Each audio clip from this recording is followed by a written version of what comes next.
네, 이제 그 PPT 화면이 정상적으로 음, 보이고 있나요? 네,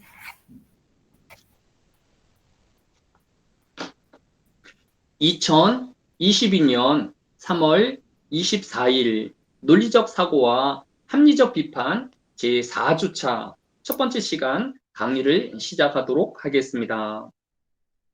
먼저 이번 주에 여러분들과 함께 나눌 시사 논리 문제는 중앙일보의 3월 19일 지난주에 실린 기사인데 사이코패스 성향의 오만 증후군이 푸틴 러 지지율 70%의 비밀이라는 이런 제목으로 기사가 올라와 있는 것을 볼 수 있습니다.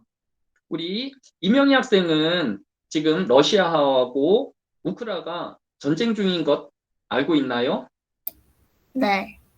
네, 그 전쟁으로 어린 아이들이 죽어가고 또 임산부가 죽는 그런 뉴스가 방영되기도 했는데 혹시 그 뉴스를 본 적이 있는지요? 네. 네, 그래서 그런 어, 아이들과 임산부가 죽는 그런 모습들을 보고 사람들이 이 전쟁을 빨리 종식되어지기를 바라지만 전쟁이 지금 계속 지속되고 있는 것을 볼 수 있습니다.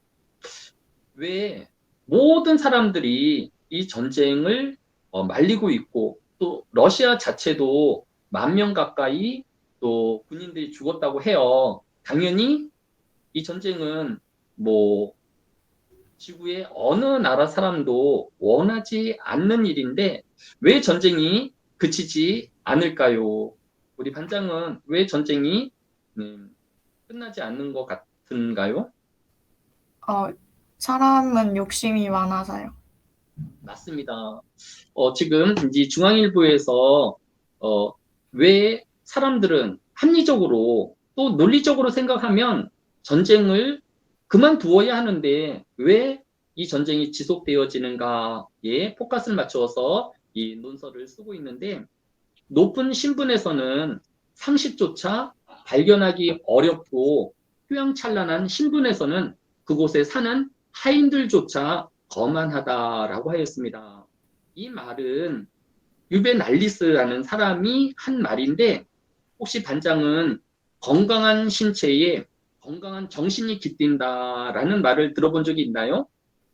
네. 네, 우리가 운동이나 또 올림픽에서 이렇게 건강한 신체에 또 건강한 정신이 깃든다고 또 사람은 마음을 수련하는 것이 어렵잖아요. 그렇죠? 그런데 이런 운동과 또 규칙을 통하여서 우리의 심신을 또 이렇게 훈련시키고 단련시킬 수 있다라는 이 말을 남긴 사람이 2000년 전에 남긴 말인데 어떤 사람이 어떤 권력을 갖게 되어지고 또 어떤 자기만의 또 신분을 갖게 되어지면 그 사람은 우리의 상식과 또 논리에 반하는 행동을 하게 되어지고 그를 주위에 둘러싸고 있는 하인조차도 그들은 오만하고 거만해진다라는 이야기를 한 것을 볼 수 있습니다. 이 뉴스는 그것을 뒷받침하기 위해서 이 러시아에서의 푸틴의 지지율을 조사해야 했는데 이 전쟁이 일어나기 전까지는 국민의 60%가 22년째 독재를 하고 있는 푸틴 대통령을 지지하지만 전쟁 이후에는 오히려 지지율이 70%까지 상승했다라고 자료를 제시하고 있습니다. 그리고 이 국민들이 이렇게 전쟁에 휩싸이고 또 전쟁에 죄악되어진 것들을 알지 못하는 이유를 오만 중후군이라고 규정하고 있는 것을 볼 수 있습니다. 독일이 이스라엘 유대인들을 600만 명이나 학살한 것을 우리 이명희 학생은 알고 있나요? 네. 네, 1, 2만 명도 아니고 600만 명을 그렇게 독가스실에서 또 실험으로 죽이면서 어떻게 그들이 죄의식이나 또 그들의 행동에 대해서 뉘우침이 없을 수 있을까요? 바로 전문가들이 얘기하고 있는 오만 중후군으로 어떤 큰 성공이나 또 권력에 맛을 들이는 사람은 이런 오만 중후군에 빠져서 자신의 죄와 잘못을 구분하지 못한다라는 것입니다. 또 이것이 더 반사회적인 인격 장애와 또 겹치게 되어지면 훨씬 더 비인간적인 또 비윤리적인 일들이 더 많이 일어날 것을 우려하고 있는 것을 볼 수 있습니다. 그러면 우리는 어떻게 이런 오만함에서 빠지지 않고 또 정상적이고 또 이성적인 사고를 할 수 있을까요? 그것은 바로 우리 자신에 대한 논리적이고 또 합리적인 훈련을 계속 함으로써 그런 오류에 우리가 빠지지 않도록 우리를 단련시키고 훈련에 나아가야 한다라고 오늘 이 신문 사설이 우리에게 이야기하고 있는 것을 볼 수 있습니다. 특별히 이 그 전쟁의 현상을 보면서 많은 그 공감 능력이 뛰어난 사람들이 이 정신적인 고통을 많이 겪고 있다고 합니다. 우리 이명희 학생은 전공이 뭐지요? 경상학부요. 아, 그러면 어떤 경영, 그 다음에 또, 그 경영 마인드를 많이 추종을 하는 편인 것 같으네요. 네. 네, 그래서 그 명희 학생은 남들이 당하는 고통이나 또 어려움을 보면 이렇게 공감을 하는 편인지 아니면 좀 객관적으로 이렇게 사물을 분별하고 구분하는 편인지요. 공감하는 편인 것 같아요. 아, 그래요. 그러면 그 뉴스에서 이렇게 어린 아이들이, 임산부들이 사망하거나 고통을 당하는 것을 보면 마음이 많이 무겁겠네요. 네. 네. 그래서 지금 명희 학생처럼 또 공감 능력이 뛰어난 사람들은 마치 자신의 자녀가 죽임을 당하는 것처럼 또 자신의 가족의 임산부가 살해되는 그런 고통을 느낀다고 합니다. 이런 고통이 그들 러시아인들에게 또 푸틴에게 나타나고 있지 않는 것은 그들이 오만 증후군에 빠져 있기 때문입니다. 따라서 우리가 그러한 증후군에 빠지지 않도록 우리가 우리 자신의 이성을 또 논리력을 또 합리성을 더 높이는 것이 매우 중요할 것이다라고 생각이 되어집니다. 자, 열심히 공부해야 되겠죠? 네. 네. 자, 오늘 수업할 내용은 지난 시간에 개념과 판단에 대해서 살펴보았었고, 또 판단에 대해서 이야기를 조금 이어가려고 합니다. 우리가 개념이라는 것은 어떤 사람이 인식하는 가장 최소한의 단위인 것을 알 수 있습니다. 그러나 이 개념만으로는 우리의 생각을 온전히 나타낼 수가 없습니다. 그래서 이 개념들을 서로 연결하여 우리의 생각을 통일적으로 드러내는 우리의 사고의 작용이 더 온전하게 되어질 것입니다. 이렇게 개념을 결합하여 우리의 사고 작용을 드러내는 것을 판단이라고 합니다. 예를 들어서 꽃이라는 개념하고 식물이라는 개념을 결합하여서 꽃은 식물이다라고 규정하게 되어지면 이것을 판단이라고 부르는 것입니다. 이것은 A는 B다와 같은 형식으로 표현하고 있는 것을 볼 수 있습니다. 문장과 명제의 차이는 문장이 훨씬 더 포괄적인 개념으로 언어의 생각이나 감정을 말과 글로 표현할 때 완결된 내용을 나타내는 최소한의 단위가 문장이고 이 문장 중에서 의문문이나 감탄문, 명령문, 청의문 등을 빼서 즉 참거짓을 판단할 수 없는 이런 문장들을 뺀 것을 우리가 명제, 즉 참거짓을 구분할 수 있는 문장을 명제라고 부르고 있습니다. 이 종합명제하고 분석명제는 거의 매년마다 시험에 출제되고 있습니다. 우리 이명희 학생, 종합명제하고 분석명제라는 그 단어를 들어본 적이 있는지요? 아니요. 그러면 오늘 처음 듣는 이런 정의니까 유심히 귀 기울여 주기를 바랍니다.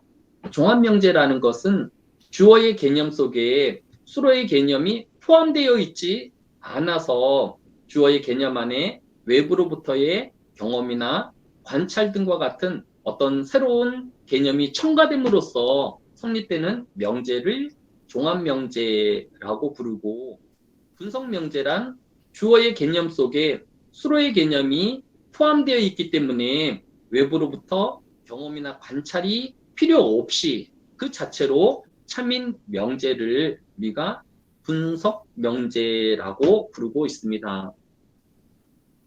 이 종합명제는 나의 이모는 남자 형제가 있다. 또 비 오는 날은 기분이 좋다와 같은 명제입니다. 이 명제는 비 오는 날을 일반적으로 사람들이 싫어하지만 또 어떤 사람에게는 비 오는 날을 또 좋아하는 사람이 있습니다. 이명희 학생, 네. 명희 학생은 비 오는 날을 좀 기다리고 바라는 편인지, 비 오는 날을 또 불편하게 또 꺼리는 편인지요? 불편해요. 네. 하지만 비 오는 모든 날들이 다 불편한 건 아니겠죠. 네. 지금같이 농사를 지어야 할 시기에 겨울 동안에 긴 가뭄이어가지고 이번에 강원도에도 큰 불이 이렇게 제대로 막지 못한 것을 볼 수 있습니다.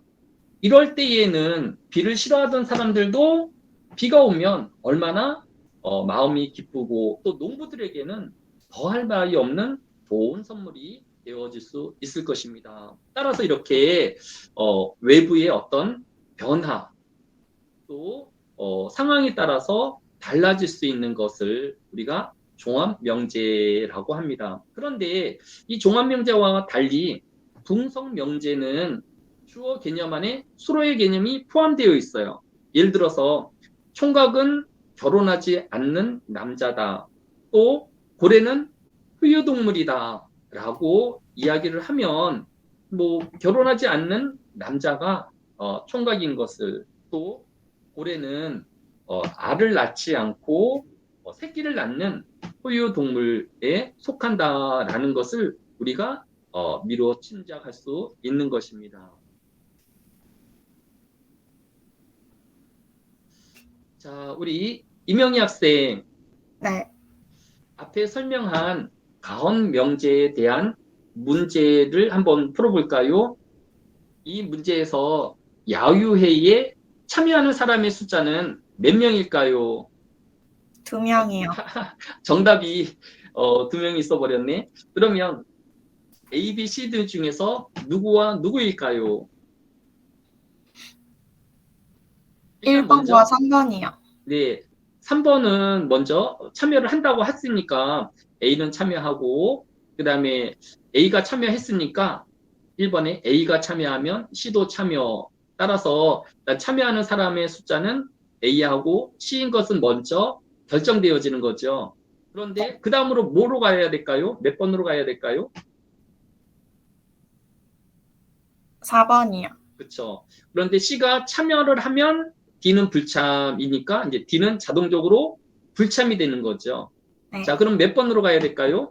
2번이요. 네, 2번인데 지금 이 문장은 B가 참여하면 D도 참여한다라고 되어 있는데 대우라는 것이 있어요. 대우는 가정과 결론을 바꾸고 각각의 낫을 붙인 것인데, B가 참여하면 D도 참여이다의 대우는 D가 참여하지 않으면 B도 참여하지 않는다와 같은 값을 갖고 있습니다. 따라서 D가 불참하면 누구도 불참하게 되죠? 이요. 네, 그래서 불참하는 사람은 B와 D가 되는 것입니다. 지난번에 우리 학생들이 좀 더 자신의 말이나 글이 상대편에게 좀 논리적으로 또 어떤 설득력으로 들리게 하기 위해서는 두 가지를 하면 된다고 했는데 혹시 뭔지 기억이 나나요? 이유. 그렇죠. 그런 논증의 언어들을 어, 의식적으로 사용하는 거예요. 그렇게 되어지면 상대편이나 또 그 글을 읽는 사람이 이 학생이 상당히 논리적이고 또 설득적이다라는 느낌을 갖게 되어집니다. 또 두 번째는 이렇게 논증의 형태를 가지고 글을 쓰는 훈련을 하는 거예요. 그래서 내 마음과 또 내가 구조를 만들어서 쓰는 것이 아니라 사람들에게 일반적으로 통용이 되어지고 또 이 사람이 이런 주장을 하는 틀들을 가져가게 되어지면 훨씬 더 이 사람의 글이 논리적이다, 또 체계적이고 설득력 있다라고 보여지게 됩니다. 그 중에 하나가 가장 간단한 형태인 이유, 따라서 결론 이런 식으로 글을 쓰면 훨씬 더 설득력으로 들릴 수 있습니다. 또 두 번째는 이유를 계속 나열하고 그 다음에 따라서 이렇다라는 결론을 이끌어 내게 되어진다라고 하면 이 말을 듣는 사람, 또 이 글을 읽는 사람들이 거의 이 말의 주장에 설득되어지는 것을 볼 수 있습니다. 지난 시간에 우리 이러한 것들을 용돈을 또 여러분이 이제 담당 교수님들에게 좋은 학점을 받아야 할 이유를 호소할 때에 한 가지 이유만 설명하기보다 이런 이유, 저런 이유, 또 다른 이유들을 설명하면서 나에게 학점이 필요하고 나에게 용돈이 필요하다라고 하게 되어지면 훨씬 더 설득력 있게 들린다라고 하였습니다. 또 55페이지에 있는 것처럼 이유 1 따라서 결론 1, 그러므로 결론 2 이런 좋은 논증의 틀들은 여러분이 항상 익숙하게 갖고 있다가 글을 쓸 때에 이런 틀에다가 여러분의 주장들을 옮겨놓기만 하면 훨씬 더 이 말의 논리성과 또 설득력이 붙는 것을 볼 수 있습니다. 자, 오늘은 이제 3장 논증을 이해하기 막간에 대해서 살펴보도록 하겠습니다. 조건문과 다른 복합 문장, 어떤 논증은 이유나 결론이 다른 것보다 더 복잡한 구조를 지니고 있습니다. 예를 들어 경찰이 학교 근거에서 돈이 도난당한 사건을 조사한 결과 다음과 같은 결론을 내릴 수 있는 증거를 찾았다고 가정해 보면 교장이 돈을 훔쳤거나 비서가 훔쳤다. 즉 H거나 S의 형태의 문장을 우리가 선언문이라고 부릅니다. 이 논증에서 주의할 것은 이런 선언문은 쪼개서는 분리해서는 안 된다라는 것입니다.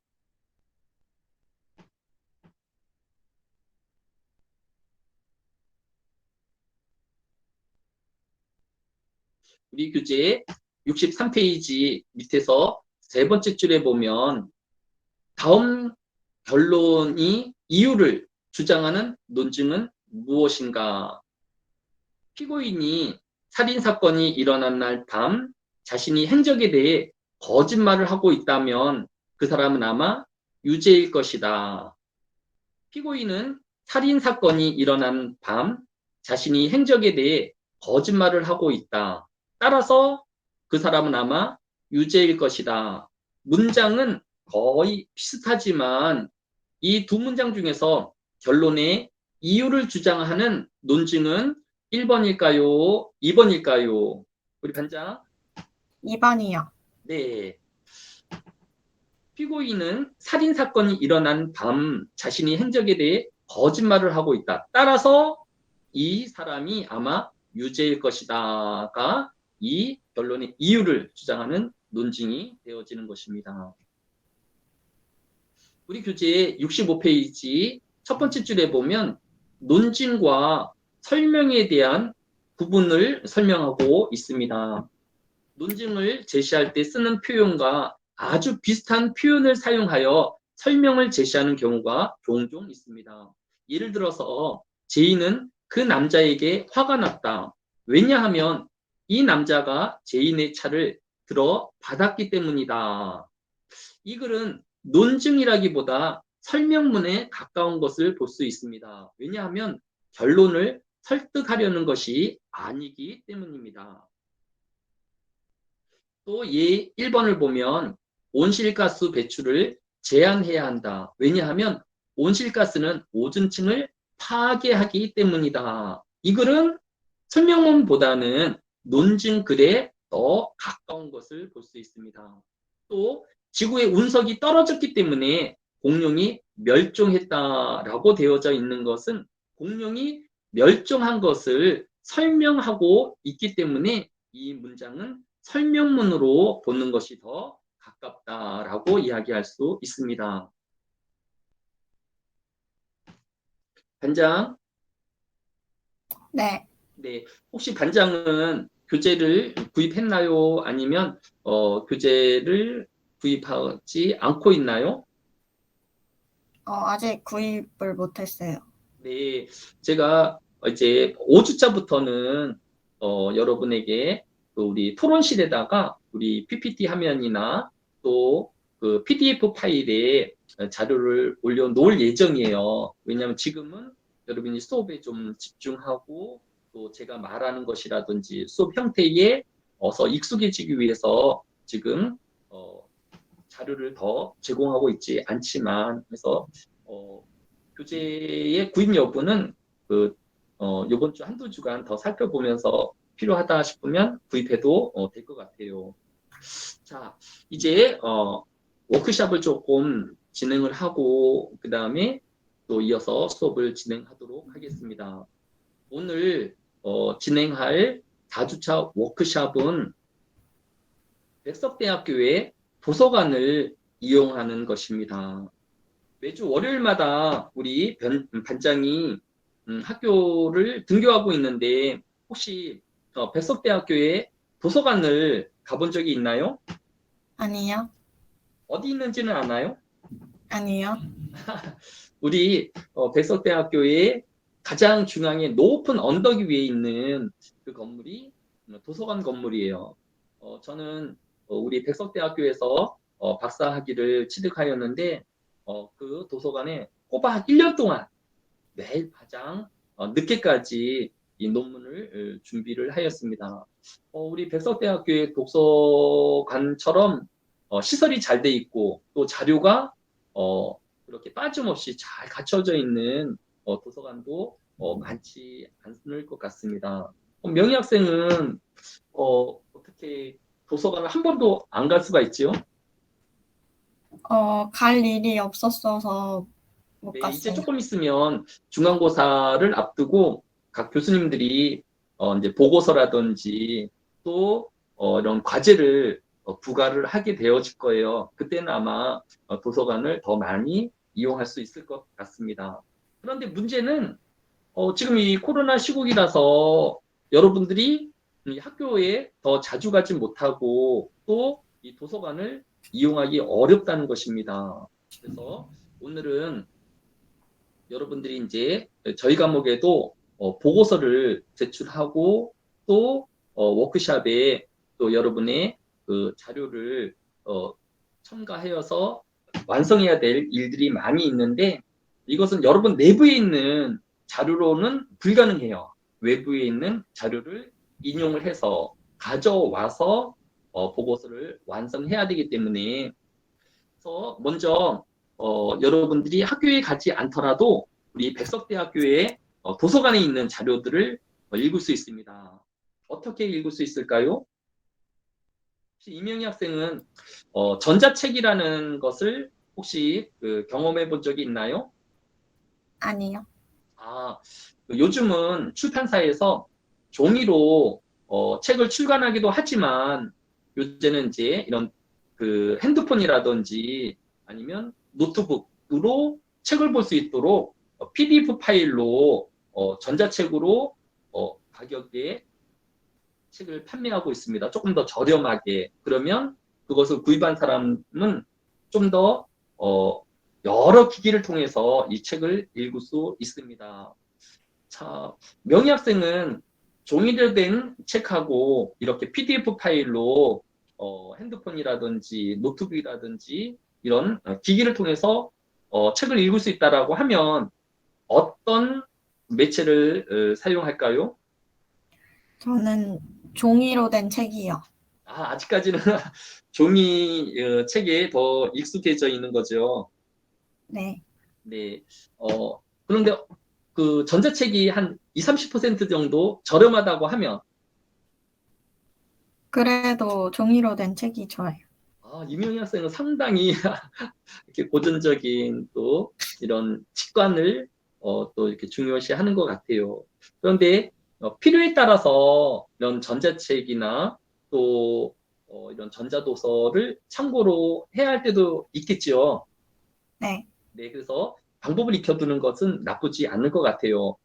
자, 우리 학교에 어, 여러분이 사이버 캠퍼스라든지 또 홈페이지에 접속하는 아이디하고 학번이 있는데 우리 백석대학교 도서관에 로그인하는 아이디하고 비밀번호도 여러분의 그 아이디하고 비번하고 동일합니다. 그래서 여러분이 종합정보 시스템에 접속하는 그 아이디와 비번으로 백석대학교 도서관에 접속을 할 수 있습니다.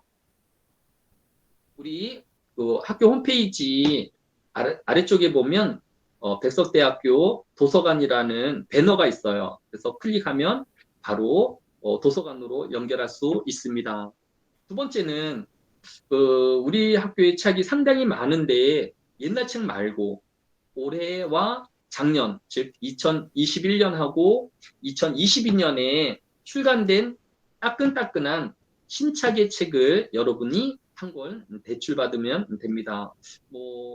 여러분이 관심 있는 전공 분야의 책이거나 또 관심 있는 분야이거나 또 지난 시간에 우리 4차 산업혁명 또 필요한 지구군에 대해서 살펴보았으니까 그런 부분에도 괜찮습니다. 그래서 오늘은 주제 제한 없이 신간 서적으로만 제안을 하겠습니다. 그래서 2021년, 2022년에 신간의 전자책을 대출받는 것이 첫 번째 여러분이 해야 할 과제입니다. 두 번째는 이 전자도서관에서 여러분이 원하는 책을 선택을 하고 그 책을 대출을 받는 것입니다.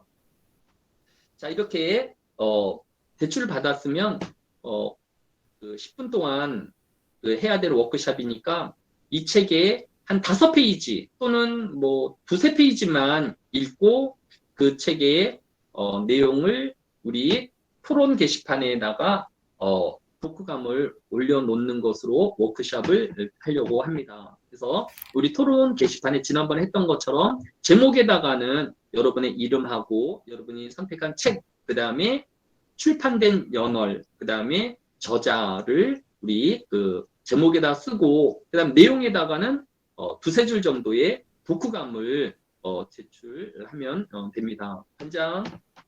네. 네, 첫 번째, 전자도서관에 접속하는 것, 뭐 할 수 있을까요? 네. 네, 그 다음에 전자도서관에 가서 보면 이제 신착 도서 부분이 따로 모아져 있어요. 그 부분에 자기가 원하는 책을 대여를 받아서 한 2, 3페이지 정도 읽고 그 내용을 우리 토론 게시판에 제목에다가는 학생의 이름하고 그 다음에 책 이름, 그 다음에 출판 연도, 그 다음에 저자를 쓰고 내용에다가 독후감을 제출하면 됩니다. 반장은 생각할 때에 이 워크샵을 수행할 수 있는 인원이 몇 명 정도 될 거라고 예상을 하나요? 어, 30명이요.